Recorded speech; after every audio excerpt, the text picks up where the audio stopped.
Facing a critical Windows failure due to the AppV virtualstreaming32 DLL?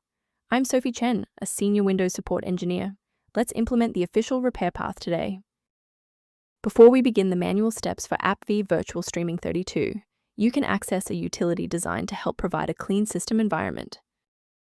This is the AppV virtualstreaming32, the 32-bit localized execution engine for the Microsoft Application Virtualization (AppV) streaming service. It manages the localized file streaming and virtual environment isolation required for virtualized 32-bit apps to function on a host OS.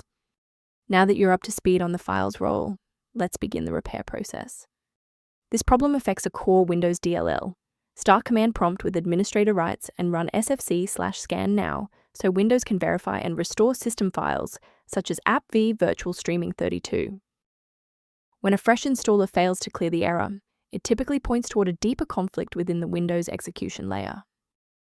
A simple restart can resolve file-in-use errors that mimic a missing AppV virtualstreaming32 message. It's a low-effort step that ensures your operating system starts with a clean execution stack. Don't forget to bookmark the video or give it a like before you restart. It's the fastest way to jump right back into this tutorial after the reboot. Since the restart didn't reset the service, we'll manually trigger the refresh now.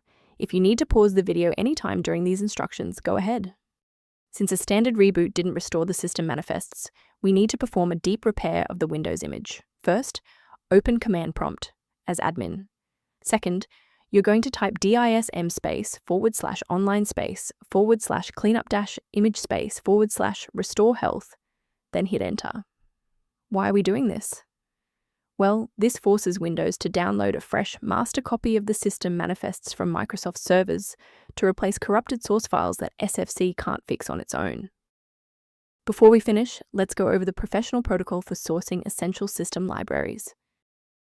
Do not let a minor runtime error escalate into a total system rebuild by attempting to force install AppV virtualstreaming32 DLL into directories where it does not natively belong.